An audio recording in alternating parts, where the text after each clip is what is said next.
आदर आदाब अभिनंदन आभार नमस्कार। मैं सोमनाथ मिश्र टॉक शो विद सोम में आप सभी का स्वागत करता हूं। आज हमारे साथ हमारे गेस्ट मिस्टर सनी काबरावाला जी हैं। सनी जी बहुत ही फेमस है, बहुत ही कम उम्र में इन्होंने बहुत सारे काम कर लिए। और सबसे अलग बात है कि इनका जो इच्छा था बचपन से कि स्टार उन्होंने जो पकड़ना था, स्पेस में जाना था, बहुत ही अलग तरह का था, जो एक तरह से सभी बचपन में देखते हैं कि यार तारे आसमान में दिख रहे हैं। तो इन्होंने बहुत ही सही किया और अभी ये as a founder and director STAR company है, जिसका फुल फॉर्म है space technology and aeronautical rocketry. Sunny ji TEDx speaker रह चुके हैं। 2015 में इन्होंने स्टार्ट किया था स्टार को।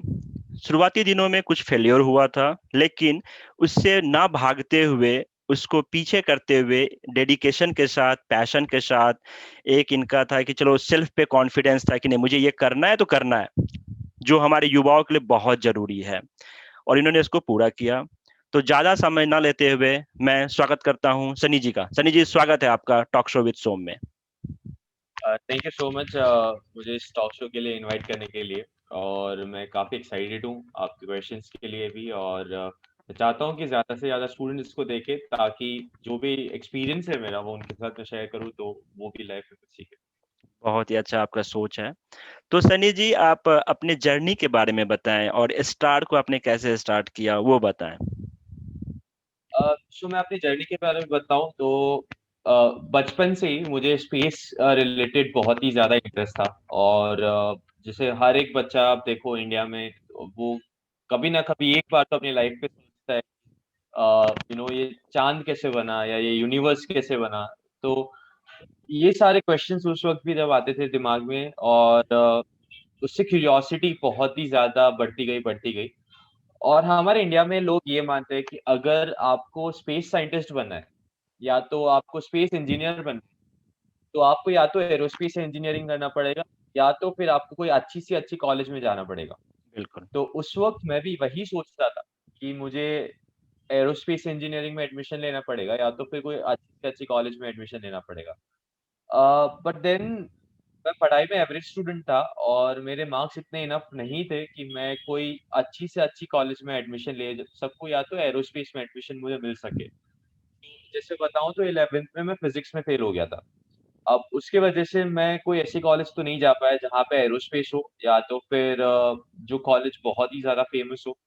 अ, एक लोकल कॉलेज में एडमिशन मिला इलेक्ट्रॉनिक्स में। और उस वक़्त मेरा ये सपना था कि मैं इसरो के लिए काम करूँ। अब हम सब जानते हैं इसरो को है वो इंडिया का गवर्नमेंट कंपनी है, काफ़ी अच्छे काम करता है। और मंगल तक स्पेसक्राफ्ट को पहुँचा चुका है। और हर एक बच्चे का एक सपना होता है उनके साथ काम करने का। वैसे मेरा भी सपना था और अभी भी है कि उनके साथ एज़ ए कंपनी पार्टनर काम करें। सो उस वक़्त ये भी था। बट देन कॉलेज में भी मेरा जो एजुकेशन था वो काफ़ी एवरेज लेवल पे था। और मैं शायद इसरो के इंटरव्यू के लिए भी एलिजिबल नहीं था बिकॉज़ मैं तब 4th सेमेस्टर के अंदर 2 सब्जेक्ट्स में फेल हुआ था।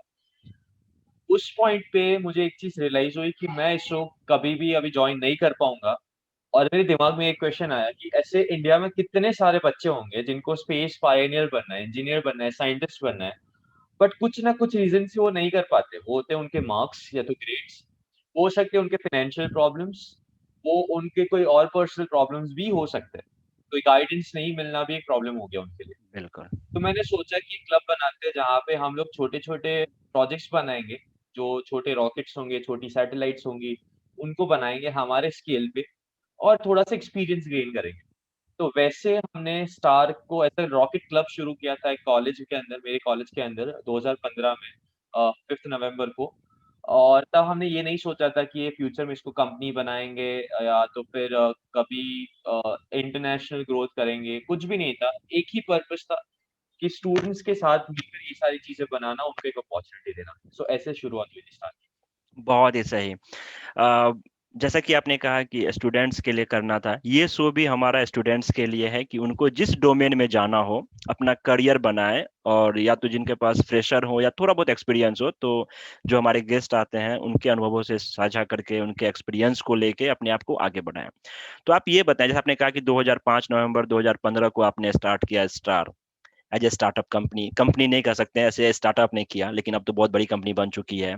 और आपका ग्रोथ भी कोविड टाइम में बहुत ही अच्छा ग्रोथ था कंपेयर टू अदर कंपनीज। तो ये बताएं कि ऐसे शुरुआत, जैसे आपका विजन था कि जो छोटे छोटे सैटेलाइट्स को रॉकेट के थ्रू पहुंचाना, लेकिन अभी आपने अपने विजन को थोड़ा चेंज किया और अभी आपका फोकस जो है सो डोमेन वाइज स्टूडेंट्स को इसके लिए प्रोत्साहित करना, आगे बढ़ाना, ये करते हैं। तो ये जर्नी कैसे चेंजेस क्यों आए? ये जर्नी में जो चेंज आया उसका एक रीजन था कि हम जब बच्चों के साथ काम करते थे और ये प्रोजेक्ट्स बनाते थे, हमारे लिए भी ये बहुत फर्स्ट टाइम था जब हम ये प्रोजेक्ट्स बना रहे थे, और उनके लिए भी था। हम दोनों में डिफरेंस ये था कि हम लोग उनको रिसोर्सेज प्रोवाइड कर सकते थे, हम लोग उनको जो भी चीजें चाहिए इन चीजों को बनाने के लिए वो प्रोवाइड करते थे, और साथ में मिलकर सीखते थे और साथ में बनाते थे।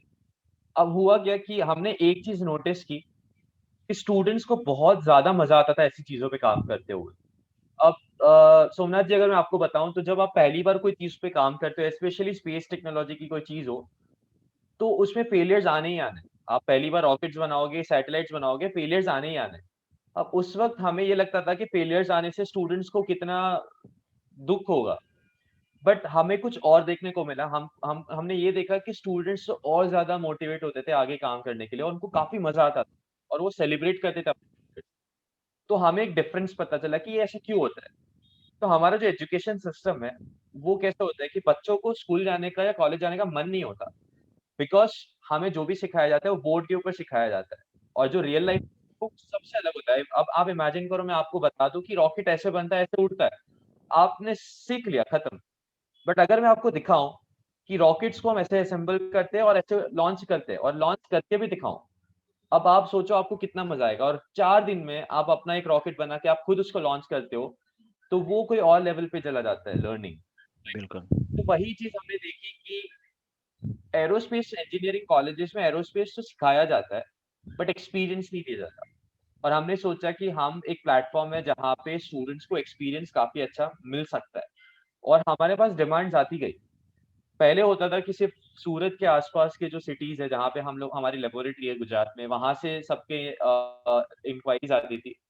धीरे धीरे बैंगलोर से लेके, हैदराबाद से लेके, south India, north India, east India, हर जगह से आती गई, और फिर फॉरेन कंट्री से भी आने लगी। तो सुपर। हमें ये लगा कि एक जगह पे बहुत सारे स्टूडेंट्स हैं जिनको एक प्लेटफॉर्म चाहिए, और हमारे पास एक्सपीरियंस है चीजों को बनाने का, तो हम ये एक्सपीरियंस उनके साथ शेयर कर सकते हैं। एक लास्ट चीज मैं शेयर करूंगा इसके अंदर कि अगर आपको ये सीखना हो how to make a rocket, आप गूगल पे सर्च करोगे, आपको मिल जाएगा how to make a rocket. But एक क्वेश्चन मैं हर स्टूडेंट को एक ही चीज के लिए पूछता हूँ कि आपको स्टार के पास आने की जरूरत क्यों पड़ती है? जब आप इंटरनेट पे फ्री से सीखते हो, आप हमें पे करके हमारे पास क्यों आते हो? एक ही कारण है, हम ये सिखाते हैं how not to make rocket. क्या गलत हो सकता है बनाते वक्त रॉकेट्स को? तो बिकॉज हमारे पास एक्सपीरियंस है रॉकेट्स बनाने का। सो ये एक चीज है जहाँ पे हमें लगा कि अभी हम रिसर्च तो करेंगे, रॉकेट्स तो बनाएंगे, बट साथ में बच्चों को भी हमारे साथ लेके चलेंगे, बिकॉज उनके माइंड में बहुत क्रिएटिव आइडियाज आते हैं, और उनके आइडियाज को इम्प्लीमेंट करो तो इनोवेशन और आगे बढ़ता सुपर। जैसे कि आपने कहा था अपने पिछले एपिसोड्स में, सोशल साइट्स पे मैंने देखा था कि 6,000 रुपये में आप रॉकेट बना सकते हैं, लेस देन $100। इनफैक्ट अब $70-80 में ही आप बना देते हो। तो ये आइडिया कहाँ से आया? है। सो ये आइडिया आया था कि हम लोग एक, सो रॉकेट्स बहुत टाइप के होते हैं, और हम लोग जिस रॉकेट की बात कर रहे हो उसका नाम है हाई पावर्ड रॉकेट, जो कुछ मीटर किलोमीटर तक जाते हैं, और आप उसको वापस एक्वायर कर सकते हो। अब जब हम रॉकेट्स बना रहे थे इंडिया में, तो पहले हम लोग जो रॉकेट का फ्यूल होता था वो हम अमेरिका से बाय करते थे। ओके। अब बिकॉज वो एक्सप्लोसिव है, तो वहां से इंडिया आना वो बंद हो चुका था, उसके बाद वो लोग ने सप्लाई देना बंद कर दिया था। तो अब हमें ये फील हुआ कि अभी हमें सारे कंपोनेंट्स इंडिया में बनाने पड़ेंगे खुद से। सो इंडिया में अगर आप ड्रोन्स के लिए कोई कंपोनेंट ढूंढोगे, उसका कंप्यूटर, उसका रिमोट कंट्रोलर, सब कुछ अवेलेबल, बट रॉकेट के लिए कोई कंपोनेंट्स अवेलेबल नहीं है। अमेजोन पे भी ढूंढो या कोई भी साइट पे जाओ, कोई भी स्टोर्स में जाओ, आपको नहीं मिलेंगे कंपोनेंट्स। तो हमें ये चीज बहुत क्लियर था माइंड में कि हमें रॉकेट का स्ट्रक्चर बनाना पड़ेगा खुद से, हमें उसके सारे पार्ट्स बनाने पड़ेंगे, उसका कंप्यूटर बनाना पड़ेगा, उसका इंजन बनाना पड़ेगा, सब कुछ लैब में बनाना पड़ेगा। और ऑब्वियस है कि आप जब सारी चीज को एक साथ बनाते हो अपने घर में ही या तो अपने लैब में ही, तो वो सस्ती बनेगी, काफ़ी सस्ती बनेगी। सेकंड, वो आप अपने हिसाब से बना सकते हो, कस्टमाइज़ेशन ला सकते हो और ज़्यादा चेंजेस करने की ज़रूरत नहीं पड़ती। जो मार्केट से खरीदते हो उसके अंदर वापस चेंज करो, फिर उसको लगाओ, उसका कॉस्ट वैसे ही बहुत ज़्यादा था और अभी आपने और कुछ मॉडिफ़िकेशन किया और इंक्रीज़ हो गया। तो हमने ये देखा कि रॉकेट्स काफ़ी एक्सपेंसिव है, जिसकी वजह से उसको अफ़ोर्ड नहीं कर सकते हैं अभी हम इंडियंस। जब बाहर से आता है, बहुत ज़्यादा टैक्स लगता है, कस्टम ड्यूटीज़ ये सब लगती है। तो हमने सोचा सारी चीज़ को इन हाउस बनाते हैं, हम हमें कुछ खरीदना नहीं है बाहर से। 100% rocket should be made in India और वही कॉन्सेप्ट से हमने बनाया एंड जब वो चीज़ हमने एज़ अ स्टेटमेंट दिया था तो काफ़ी क्रिटिसिज़्म भी आया कि आप ऐसे अनुमान कैसे लगा सकते हो कि ₹6000 के अंदर एक रॉकेट बन सकता है। बट सोमनाथ जी, उसके बाद हमने कम से कम 33 रॉकेट्स लॉन्च कर दिए सक्सेसफुली जो 3000 के अंदर बने। सुपर। तो ये पॉसिबल। अब जो हमारे युवा हैं, तो आपने तो पहले ही कह दिया कि मार्क्स कोई मायने नहीं रखता, किस फील्ड में हो मायने नहीं रखता, एक डेडिकेशन होना चाहिए, पैशन होना चाहिए। तो अभी जो युवा हैं, जो आना चाहते हैं आपके इस फील्ड में, उनके लिए आप क्या कहोगे? कैसे उनको तैयारी करना चाहिए? कहाँ फ़ोकस करना चाहिए? सोमनाथ जी, मैं एक चीज़ मानता हूँ कि आपको कोई भी फील्ड में जाना हो, कोई भी फील्ड में, तो मैंने ये देखा है कि बच्चे एक गलती क्या करते हैं कि वो हमेशा एडवांस प्रॉब्लम्स पे बहुत फ़ोकस करते हैं और वो बेसिक्स को भूल जाते हैं। आप इवन कोई फाउंडर्स को देखो जो कंपनी स्टार्ट करते हैं, वो सीधा फ़ोकस करते हैं इन्वेस्टमेंट्स कैसे लाना है, फंड्स कैसे लाना है और उसको ग्रो कैसे करना है। और उसके बाद होता है क्या है, अच्छा वैल्यूएशन हो जाता है कंपनी का, 10 साल, 20 साल चलता है और फिर वो कंपनी को एक्वायर कर लेता है, फिर खत्म हो जाता है। एज़ अ फाउंडर्स हम कंपनी किसी को देने के लिए नहीं शुरू करते, हम कंपनी इसीलिए शुरू करते हैं कि कोई प्रॉब्लम है उसको सॉल्व करें बहुत जेन्युइनली, राइट? तो ये एक चीज़ होता है कि जहाँ पे स्टूडेंट्स भी फेल होते हैं। स्टूडेंट्स क्या करते हैं, बेसिक्स पे फ़ोकस नहीं करते। मैंने ये देखा एजुकेशन में, जब मैं भी स्टूडेंट था, मैंने ये देखा था कि हमारे फैकल्टीज़ हमें आईएमपीज़ दे देते हैं, एग्ज़ाम के प्रिपरेशन के लिए इम्पोर्टेंट क्वेश्चन्स जिसको हम पढ़ के जाते हैं और हमारे 90% ग्रेड्स आते हैं, हम बहुत खुश हो जाते हैं कि हमें बहुत कुछ आता है। और फिर हम ये सोचते हैं कि ये जो चीज़ पढ़ा उसका उसका इम्प्लीमेंटेशन क्या है रियल लाइफ़ में, बट टू बी ऑनेस्ट, जो भी हम बुक से सीखे उसका बहुत सारा इम्प्लीमेंटेशन है रियल लाइफ़ में जो हमने किया है और अभी भी करते हैं। हमने ये सुना होगा डेरिवेशन, इंटीग्रेशन, उसका क्या लाइफ़ में, but as an engineers we are using that right now. So बच्चों को मैं एक ही चीज़ हमेशा बोलता हूँ कि 90% फोकस ऑन बेसिक्स।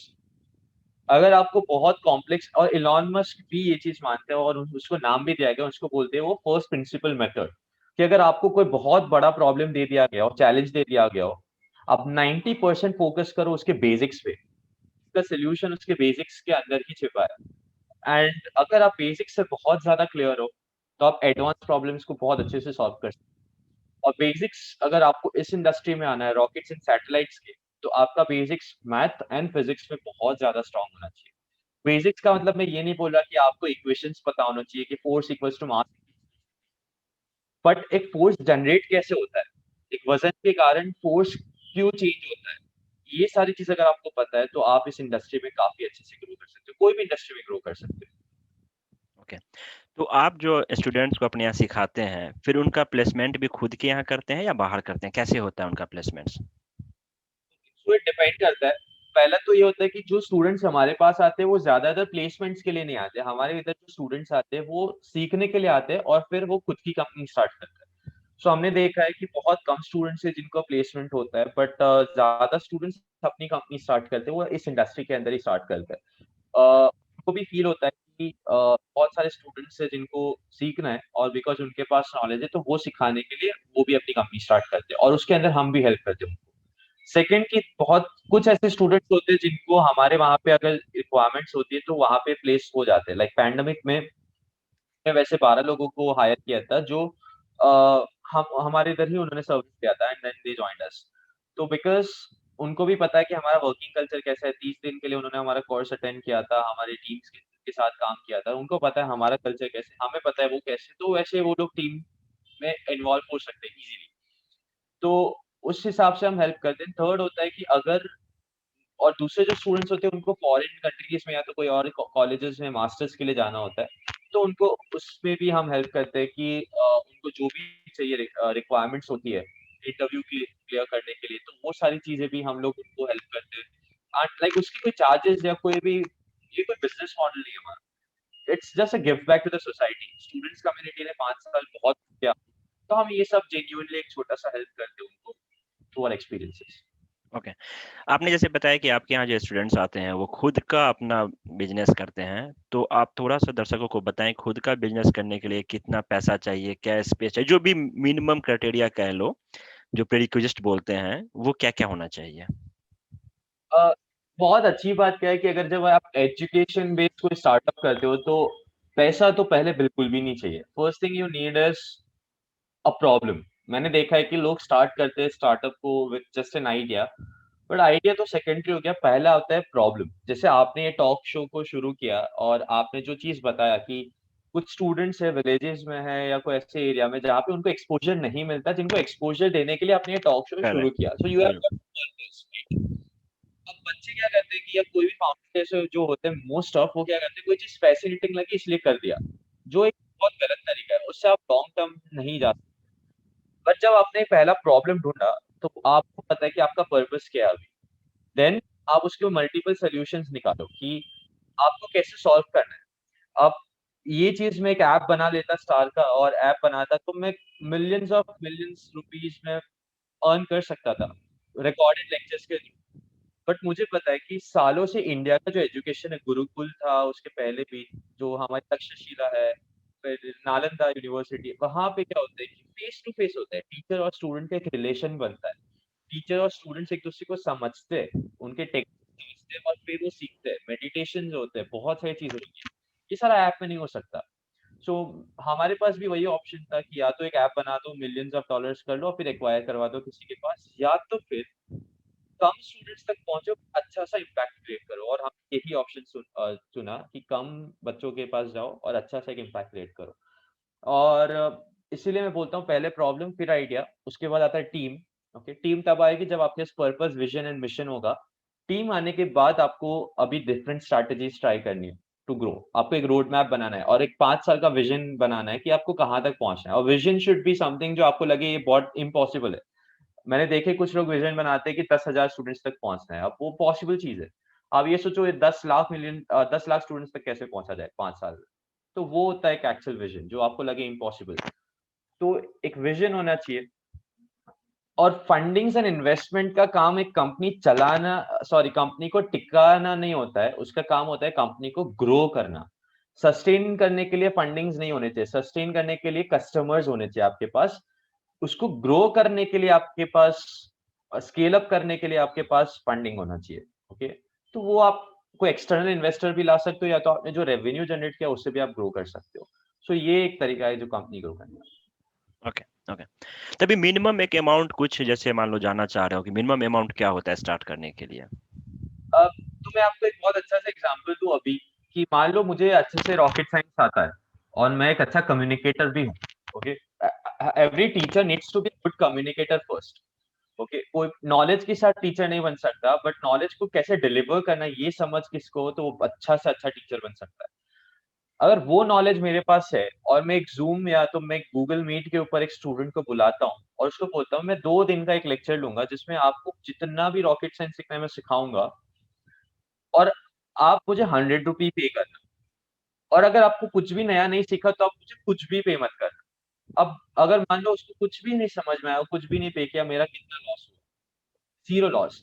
बट अगर उन्होंने ₹100 भी दे दिए तो मेरा तो ₹100 का प्रॉफिट हो गया, I earned something. So to start this I needed no money. I just needed a laptop, internet, जो हर एक के घर पे बेसिक रहता है, तो मोबाइल फ़ोन से भी लेक्चर्स ले सकते हैं। सो initially, to be honest, you don't need money, you just need that passion of doing something, a thrust of doing something, you will be able to do. Perfectly, perfectly said. So मैं अपने दर्शकों को कहना चाहता हूँ, अगर आप start करना चाहते हो तो पैसा कोई भी आपको रोक नहीं सकता। जैसा अभी सनी जी ने बताया कि आपके पास पैशन होना चाहिए, नॉलेज होना चाहिए, हाँ, लेकिन जिस चीज़ को आप करना चाहते हो उसके प्रति आपका ईमानदारी होना चाहिए। ईमानदारी इन द सेंस कि आप उसमें मेहनत करो, ये नहीं कि शॉर्टकट अपनाओ। बहुत ही सही कहा आपने सनी जी। सनी जी, आप ये बताएँ कि जैसे आपने तो अपना कॉलेज के समय में ही स्टार्ट कर दिया था स्टार को, और बहुत ही कम समय में, मतलब इतने कम समय में आप बाहर से भी आ रहे हैं। तो जो इंडिया का स्कोप है, जैसे आपने कहा कि आपके यहाँ से स्टूडेंट सीखते हैं, अपना स्टार्टअप करते हैं, तो इंडिया में कितना स्कोप्स है? आपके पास जो कस्टमर की बात करें हम, तो कस्टमर्स कितने हैं इंडिया के अंदर? इंडिया के अंदर काफी कस्टमर्स हैं, और मैं आपको अगर स्टैटिस्टिक्स बताऊं तो 100 इंजीनियर्स में से, ना ये स्टैटिस्टिक्स इंटरनेट से नहीं लिया गया, बट ये कोई ऐसा है जो हमारी कंपनी में हमने एक्सपीरियंस किया है, और हजारों बच्चों के साथ काम किया है, तो हमें पता है कि 100 अगर बच्चे हम ले इंजीनियरिंग के बच्चे, 100 में से 40% स्टूडेंट्स ऐसे होते हैं जो फिर ग्रेजुएशन के बाद बाहर की कंट्री में जाते हैं अपना मास्टर्स करने के लिए। मैंने खुद एक इंटर्नशिप फॉरेन कंट्री में किया था जब मैं स्टूडेंट था। उसका रीजन ये था कि इधर इतना अच्छा लेबोरेटरी नहीं था इंडिया में, और ऐसे टीचर्स नहीं थे हमारे पास, या तो थे बट मुझे पता नहीं था। सो इसीलिए मैं भी गया था, बट मैं 1 महीने के लिए गया था। और होता क्या कि अभी जो स्टूडेंट्स है वो मास्टर्स के लिए जाते हैं दूसरे कंट्रीज में, उसके अंदर 2 चीज़ें होती है। अब 3 चीज़ें हम कंसिडर करते हैं एरोस्पेस के लिए। पहला, कि फॉरेन कंट्रीज़ में अगर आप मास्टर्स करते हो और वहाँ पे अगर एरोस्पेस के लिए अप्लाई करते हो जॉब के लिए, तो चांसेस नहीं होते आपको जॉब मिलने का, बिकॉज़ उस कंट्री में स्पेस कंपनीज़ मिलिट्री के अंदर आता है, और वो एशियन और specially Indian and Pakistani nationality के लोगों को हायर नहीं करते। उसके लिए आपको नेशनैलिटी को चेंज करना पड़ेगा, आप फिर इंडियन नहीं होंगे। उसके बाद सेकंड है कि आप इधर से जब जाते हो पढ़ाई करने के लिए, आप लोन लेके जाते हो। अब एरोस्पेस का कोर्स बाहर बहुत ही ज़्यादा एक्सपेंसिव है। मिनिमम 2 साल के लिए 40 लाख 60 लाख तो मिनिमम लगता है। 40 से 60 लाख तो मिनिमम लगेगा। तीसरा ये है कि इंडिया का मेन एसेट क्या है? मेन एसेट है यूथ्स। अगर ये यूथ्स ही बाहर चले जाएँगे, उनकी नेशनैलिटी को एक्सेप्ट करके वहाँ पे ही काम करेंगे, तो इनोवेशन इधर कौन लाएगा? तो इकोनॉमी भी डाउन होगी, इनोवेशन भी डाउन होगा, इंडिया पूरा पीछे चला जाएगा वापस। तो ये 3 चीज़ें बहुत ज़्यादा स्केल पे हो रही है। इस 3 चीज़ को रोकना है हमें, और तीनों का अगर सॉल्यूशन देखो तो बहुत ही सिंपल है। इंडिया में हमें ऐसी कंपनीज़ या फिर ऐसे टीचर्स चाहिए जो अच्छे से अच्छा क्वालिटी एजुकेशन दे पाए। Bye quality it doesn't mean कि अच्छा सिर्फ सिखा पाए, बट वो प्रैक्टिकली चीज़ों को करवा पाए स्टूडेंट्स के पास। अगर ये हो गया, तो बच्चे सीख के इधर कंपनीज़ भी रॉकेट कंपनीज़ चालू करेंगे, सैटेलाइट कंपनीज़, तो एम्प्लॉयमेंट अपॉर्च्युनिटीज़ बढ़ेगी। स्टूडेंट्स को 2 साल के लिए 60 लाख की ज़रूरत नहीं पड़ेगी, वो कुछ हज़ार रुपए में 2 साल में पूरा प्रैक्टिकली बना सकते हैं इधर चीज़ों को। वो कंपनीज़ ना भी शुरू करें तो भी अब इंडिया में ऑलरेडी इतनी कंपनीज़ हो जाएगी कि इंडिया के अंदर ही जॉब मिल सके, तो इंडिया में इनोवेशन भी होगा, इंडिया का इकोनॉमी भी ग्रो होगा।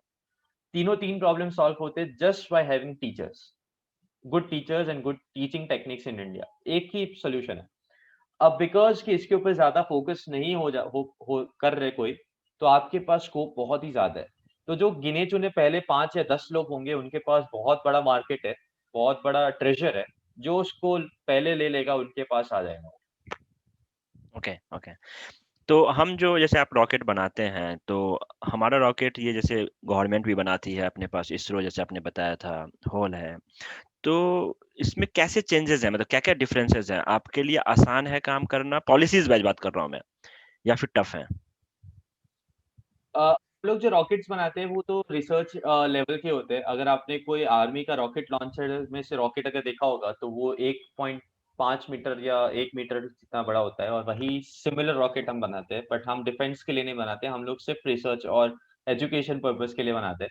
और हमारे रॉकेट्स के अंदर हम ट्राई करते हैं कि मेटालिक पार्ट्स ना करें, हम कार्डबोर्ड्स को यूज़ करते हैं, और हम लोग एक मटेरियल जिसका नाम है पॉलीलैक्टिक एसिड, उसको यूज़ करते हैं। वो एक ऐसा प्लास्टिक है जो बायोडिग्रेडेबल है। तो अगर वो मिट्टी में चला भी जाता है, तो वो वहाँ गायब हो सकता है, वो हमेशा के लिए वहाँ पे नहीं रहेगा। सो एक बायोडिग्रेडेबल, वो बनाना स्किन से, केले के स्किन से बनता है बेसिकली वो प्लास्टिक, वो हम अच्छा, यूज़ करते हैं। और हम लोग कार्डबोर्ड की ट्यूब्स यूज़ करते हैं अगेन, जो बहुत सेफ है एनवायरनमेंट के लिए, अभी के लिए, इतना ज़्यादा हार्मफुल नहीं है। तो और दूसरी जो सर्किट्स होती है, वो सारी हम इन हाउस बनाते हैं, और जिस वजह से अब इसरो वैसे रॉकेट्स नहीं डेवलप करता है। इसरो ऐसे रॉकेट्स डेवलप करता है जिनका कोई स्पेस बेस्ड मिशन हो, जहाँ पे उनको सैटेलाइट्स भेजना हो, या कोई कोई और स्पेसक्राफ्ट भेजना हो जो मंगल पे जाएगा, चाँद पे जाएगा। एजुकेशन के लिए इसरो अभी नहीं बनाता है, बट नासा के पास ऐसे रॉकेट्स हैं जो एजुकेशन के लिए, और जो स्टूडेंट्स बनाते हैं वहाँ पे नासा पे, और वो काफ़ी हेल्पफुल रहता है। इसरो के पास है साउंडिंग रॉकेट्स बोलते हैं उनको, बट वो प्रोग्राम के बारे में ज़्यादा इन्फॉर्मेशन ज़्यादा लोगों के पास अभी तक नहीं है। तो ओके। हमारे रॉकेट्स है पूरा एजुकेशन के लिए, मिशंस के लिए, अच्छा, प्रॉपर एजुकेशन जो करना है उसके लिए आप रॉकेट्स बनाते हैं। और जो प्रॉपर मत एजुकेशन। Okay, okay. और जैसा कि आपने कहा कि आपके पास स्टूडेंट्स आते हैं, करते हैं, तो फिजिकली आपके पास आना पड़ता है या फिर ऑनलाइन भी आप कुछ कराते हैं? जैसे आपने पहले ही कहा कि नहीं, लैब चाहिए ही चाहिए होगा। तो अगर कोई बाहर हो, जैसे आप सूरत में हो, कोई आसाम से करना चाह रहा हो, तो वो कैसे करेगा? सो पहले पैंडेमिक के पहले सारा चीज़ ऑफलाइन ही था, जहाँ पे स्टूडेंट्स हमारी लैब पे आते हैं और 30 दिन के लिए वो हमारे साथ रहते हैं। उनको 24/7 लैब का एक्सेस मिलता है और सारे रिसोर्सेज मिलते हैं, जहाँ से उनको जैसे भी रॉकेट बनाना है, वो बना सकते हैं। एंड हमारी टीम उनके साथ रहती है, जो उनको हेल्प करती है फ्यूल बनाने के लिए, फिर कंप्यूटर्स बनाने के लिए, सारी चीज़ों को बनाने के लिए। तो एक बहुत अच्छा-सा कल्चर रहता है और वहाँ पे बहुत अच्छा मज़ा आता है। पैंडेमिक के वक़्त हमें लगा कि हम सोचा कि ऑनलाइन पे शिफ्ट नहीं होना है, पहले हमने ये सोचा था। हमें लगा कि ये ज़्यादा टाइम तक नहीं रहेगा पैंडेमिक, कुछ महीनों में खत्म हो जाएगा। बट देन हमारे पास इंक्वायरीज़ आती जाती थी स्टूडेंट्स की कि उनको कंपनीज़ में इंटर्नशिप्स नहीं मिल रही है, उनके एजुकेशंस रुक गए हैं, उनकी पढ़ाई भी रुक गई है और वो फ्री बैठे घर पे। तो हमें लगा कि ये अगर वो फ्री बैठे तो उनके लिए कुछ तो होना चाहिए। तो हमने 2 चीज़ें शुरू की, एक था मास्टर क्लास। मास्टर क्लास 4 ही दिन का कोर्स है, जहाँ पे स्टूडेंट्स को रॉकेट्स, सैटेलाइट्स और ऐसी टेक्नोलॉजीज़ के बारे में पूरा इन्फॉर्मेशन मिल सकता है। और ये बहुत ही ज़्यादा डिटेल्ड क्लास है। उसके अंदर भी हम क्या करते हैं कि हम उनको छोटे एक्सपेरिमेंट्स बताते हैं, लाइव डेमोंस्ट्रेशंस बताते हैं, ताकि उनको पता चले कि सिस्टम्स वर्क कैसे करते हैं। उनको वीडियोज़ दिखाते हैं, जो रॉकेट्स हमने बनाए थे उनके, तो उनको ज़्यादा क्लियर आइडिया आता है। और दूसरा एक जो है वो है वीटीआईपी नाम है, उसका नाम है वर्चुअल ट्रेनिंग इंटर्नशिप प्रोग्राम, जहाँ पे 30 दिन का प्रोग्राम है, जो स्टूडेंट्स जहाँ से इंटर्नशिप एक्सपीरियंस कर सकते हैं। और ये बहुत ही अच्छा प्रोग्राम है, जहाँ पे स्टूडेंट्स को हम प्रॉब्लम स्टेटमेंट्स देते हैं और वो सॉल्व करते हैं स्टूडेंट्स अपने स्किल्स के थ्रू। तो टीम्स बनाई जाती है, जहाँ पे हर एक कंट्री के स्टूडेंट्स होते हैं और वो टीम के अंदर एक प्रॉब्लम दे दिया जाता है कि ये प्रॉब्लम आपको सॉल्व करना है। वो अपनी स्किल्स यूज़ करके उसको सॉल्व करते हैं और उनको प्रेज़ेंट करना होता है और टीम प्रेज़ेंटेशंस होते हैं। तो ऐसा पूरा 30 डे का कोर्स है हमने डिज़ाइन। तो अभी तक जैसे मास्टर क्लास की बात करूँ, तो अभी तक हमने 15 के आस-पास मास्टर क्लासेस कर ली और अभी कल ही हमारा 8वाँ इंटर्नशिप खत्म हुआ और 7th फ़ेब से हमारा 9वाँ इंटर्नशिप भी शुरू हो रहा है। तो काफ़ी अच्छा चल रहा है, सारे स्टूडेंट्स इंटरेस्ट भी ले रहे हैं इस कोर्सेज़ में और ओके। आप ये बताएँ कि जो इसमें स्कोप क्या-क्या है? जैसे एक बार आपने स्टार्ट कर दिया, खुद का बिज़नेस करें मान लो, या फिर जो जॉब कर रहे हैं, तो क्या-क्या स्कोप्स है फ्यूचर? कितना फ्यूचर है इसमें? ग्रोथ रेट कहें तो? फ्यूचर काफ़ी है, क्योंकि अभी क्या होता है कि स्पेस एक बहुत ही बड़ा डोमेन है। अभी स्पेस में हमने सिर्फ रॉकेट्स और सैटेलाइट्स के बारे में ज़्यादा सुना है, बट और बहुत सारी चीज़ है। ये उसका 1% भी नहीं है, रॉकेट और सैटेलाइट, बहुत छोटा-सा पार्ट है स्पेस का। बहुत सिंपल एग्ज़ाम्पल दूँ तो अगर मान लो कि आपको मार्स पे इंसान को भेजना है, तो उसको वहाँ पे काफ़ी टाइम तक रहना पड़ेगा, कम से कम 10 महीना रहना पड़ेगा। अब 10 महीना वहाँ पे बहुत सारे एक्सपेरिमेंट के लिए मशीन्स ये सब ले जाना पड़ेगा, उसको मैकेनिकल के टूल्स ले जाना पड़ेगा, जैसे स्क्रू ड्राइवर हो गया, दूसरे कंपोनेंट्स हो गया।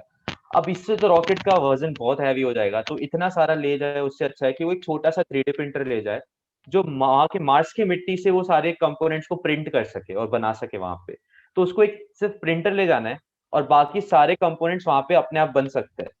तो जिससे रॉकेट का वज़न भी कम हो जाएगा। यानी आप ये कह तो रहे हो कि आई एम सॉरी, आप ये कह रहे हो कि जो भी लेके जाएगा, तो वहाँ की मिट्टी से भी हम स्क्रू ड्राइवर बना सकते हैं, ऐसा कह रहे हो कुछ आप? हाँ, सो उसको 3D प्रिंटर बोलते हैं। मुझे नहीं पता आपको पता है 3D प्रिंटिंग टेक्नोलॉजी, जहाँ पे एक प्रिंटर रहता है, जहाँ से अभी भी हम रॉकेट्स बनाते हैं वो प्रिंट होते हैं। अभी तक हमने वो पेपर के ऊपर प्रिंट देखा है, जहाँ पे हुँ, आप हुँ। कोई भी चीज़ टाइप करो प्रिंट होके बाहर आता है। 3D प्रिंटिंग में क्या होता है कि आप जो चीज़ को लाइक ये माउस मुझे बनाना है, तो ये माउस का स्ट्रक्चर पूरा प्रिंट होके एक्चुअल माउस बन के बाहर आएगा। हुँ, हुँ। तो वैसे मशीन्स आते हैं और अभी तो काफ़ी सस्ते हो गए, 15,000 के अंदर एक मशीन आ जाता है, जिसको कोई भी खरीद सकता है और घर पे ये सारी चीज़ें बना सकता है। तो वैसे मटेरियल्स होते हैं, जैसे वो पीएलए बताया, पॉलीलैक्टिक एसिड, वो एक मटेरियल हो गया जो यूज़ होता है। तो वैसे मार्स की मिट्टी से भी एक इंक जैसा बनाया जा सकता है, जिससे वो टूल्स प्रिंट हो सकते हैं। अब मुझे वहाँ पे माउस ले जाना है, तो माउस नहीं ले जाऊँगा, मैं सीधा वो मशीन ले जाऊँगा, जिससे मैं ऐसे हज़ारों माउस को वहाँ पे बना सकता हूँ। तो ये एक टेक्नोलॉजी जो काफ़ी अच्छे से ग्रो हो रही है और दूसरा है कि और इवन वहाँ पे घर एक कंपनी है जो वहाँ पे घर पूरा 3D प्रिंट कर रही है। ओके। अभी हम हमारे धरती पे ही बिल्डिंग को 3D प्रिंट किया जा रहा है। चाइना ने एक पूरा बिल्डिंग अभी 3D प्रिंट किया। हुँ, सो हुँ। अभी जो नॉर्मल कंस्ट्रक्शन होता है वैसे नहीं, अभी एक पूरा बिल्डिंग को बनने में 2 हफ्ता 3 हफ्ता मैक्सिमम लगेगा। जो साल लगते थे, वो सिर्फ़ 3 हफ्ते में कंप्लीट हो सकता है। कोविड टाइम तो में उसी ये का यूज़ करके उन्होंने हॉस्पिटल को जो बनाया था। करेक्ट, करेक्ट, हाँ। सो वही चीज़ है कि अभी ये टेक्नोलॉजी काफ़ी इवॉल्व हो रही है, तो ये सारी चीज़ है जहाँ पे बहुत ही ज़्यादा स्कोप है स्टूडेंट्स के लिए। ओके, हाँ, परफेक्ट। मतलब इसमें तो बहुत सारा फील्ड से तैयारी कर सकते हैं स्टूडेंट्स, अपना करियर बना सकते हैं। और टीचर्स वाला फील्ड जैसे आपने बताया कि टीचिंग लाइन में भी जा सकते हैं, बहुत बड़ा स्कोप है हमारे लिए। एक एक वर्चुअल रियलिटी वाला भी हो गया जहाँ पे मान लो कि स्टूडेंट्स को अभी आप मार्स पे या मून पे नहीं भेज सकते, तो वहाँ पे बहुत सिंपल है, आप वैसा पूरा ग्राफिक्स बनाओ, तो स्टूडेंट्स को और वो पहना तो उनको फील होगा कि वो एक्चुअली चाँद एक्चुअली के हम ऊपर है। चाँद के ऊपर हैं। हाँ, और फिर आप वहाँ छोटे-छोटे एक्सपेरिमेंट्स उनके पास करवाओ, तो उनको वो फील आएगा कि कैसा लगता है वहाँ पे। इनोवेटिव हैं जैसे वीआर, एआर ये सब जो हैं। तो आप लोग टेक्नोलॉजी कितना यूज़ करते हो? तो हो गया हम चलो एनालिटिकल हो गए, जैसे आर्टिफिशियल इंटेलिजेंस है, मशीन लर्निंग से, डेटा साइंस है, ब्लॉकचेन है। तो इसका कितना यूज़ है आपके इसमें, स्पेस टेक्नोलॉजी हाँ, में? हम लोग अभी 3D प्रिंटिंग टेक्नोलॉजी को काफ़ी यूज़ करते हैं, काफ़ी वाइडली यूज़ करते हैं। उसके बाद अभी हम लोग एक नया टेक्नोलॉजी सीख रहे हैं, उसके बाद हम स्टूडेंट्स तक वो शेयर करेंगे जिसका नाम है quantum computing. Quantum computing. Quantum computing एक बहुत ही एडवांस कंप्यूटर है और बहुत डिफिकल्ट है, लाइक पूरी दुनिया में 3 या 4 कंपनीज़ ने उसको अभी तक डेवलप किया है, जिसमें गूगल और आईबीएम भी आता है। उस टेक्नोलॉजी को सीख रहे हैं और उसके ऊपर कोर्सेज़ बना रहे हैं और इसकी इन्फॉर्मेशन मिलना बहुत डिफिकल्ट है इंटरनेट पे, तो हम भी पूरा रिसर्च करके उसके ऊपर डेवलप कर रहे हैं। और वर्चुअल रियलिटी और ऑगमेंटेड रियलिटी जो एआर वीआर है, हुँ, हुँ। उसको भी हम यूज़ करते हैं। अभी इतना एक्सटेंसिव यूज़ नहीं किया है, बट जैसे ही हमारा ये ऑफलाइन इंटर्नशिप्स वापस शुरू हो जाएगा, तो हमारे प्लान्स है कि एआर और वीआर थ्रू भी हमारा एजुकेशन को ज़्यादा बूम करेंगे। करें। और ये artificial intelligence, MI, machine learning ये सब यूज़ करते हैं, नहीं करते हैं? इनका यूज़ है? अभी हम नहीं यूज़ करते हैं, बट आई गेस फ्यूचर में इसका ज़रूर एप्लीकेशन आएगा। जो ब्लॉकचेन टेक्नोलॉजीज़ हैं। तो जो स्टूडेंट्स हैं, क्या उनको ये सारे टेक्नोलॉजी सीखना पड़ेगा? क्योंकि ये बहुत ही वास्ट हो जाएगा, या कुछ नहीं, इतना ज़रूरत नहीं है स्टूडेंट्स के लिए? अ, हम लोग इससे लाइक इसको सिखाते नहीं, बट इस ये वीआर को लाइक मैं ये नहीं सिखा सकता बच्चों को कि वीआर में चीज़ों को कैसे बनाना है या वीआर कैसे बनाना है। वीआर से एजुकेशन स्प्रेड करना है, वो ओके, हमारा मेन है। मेन है, ओके। वो एक ऐसा टूल होगा जिससे वो चीज़ों को एक्सपीरियंस कर पाएँगे। उसको यूज़ करना है ऐसे बेसिकली कहें तो। Correct, correct, correct. उसको बनाना नहीं है, यूज़ करना है। ओके। अब आप ये बताएँ कि जो आपने हैं 2017 में, 15 में आप फेल हुए थे एक बार, 16 में आपकी जो है सो 150 मीटर तक की गई थी, 17 में 550 मीटर गई। अभी तक कहाँ जा रहे हैं? अभी जो 2021 आ गया अब तो। अ, अभी अभी जो हमने हाईएस्ट एल्टीट्यूड अभी रॉकेट से जो अचीव किया था वो 1 किलोमीटर का था, जो हमने टेडएक्स में लॉन्च किया था, और उसके बाद हम सारे रॉकेट्स को अब 400 मीटर के नीचे रखते हैं, कुछ रीजंस की वजह से, क्योंकि रॉकेट्स काफ़ी बड़े होते जा रहे हैं, हमारे रॉकेट्स की साइज़ और वज़न भी, और वो काफ़ी डेंजरस है उसको बहुत ऊपर लॉन्च करें तो अभी हम उसको 200 मीटर और 400 मीटर के बीच में रखते हैं लॉन्च के वक़्त, और उतना ही अभी हमारा टारगेट है, पर और दूसरी रॉकेट के ऊपर काम कर रहे हैं जो स्पेस रिलेटेड मिशंस के लिए होंगे, और उनकी कैपेबिलिटी है 400 किलोमीटर से 600 किलोमीटर के बीच में, तो उसके ऊपर भी अभी हम काम कर रहे हैं, बट उसको काफ़ी टाइम है, 2026-27 तक का प्लान है। टारगेट रखा हुआ है, ओके। अ, मुझे पता है कि आप बहुत बिज़ी हो और आपके पास समय की कमी है, फिर भी आपने समय दिया। तो मैं अंत में अपने दर्शकों के लिए जाने से पहले, इस शो में विराम लेने से पहले आप उनके लिए क्या कहना चाहोगे? अ, बहुत सिंपल चीज़ मैं कहूँगा, एक मैसेज जो एपीजे अब्दुल कलाम सर ने सारे बच्चों तक पहुँचाया था, वही मैसेज मैं देना चाहता हूँ।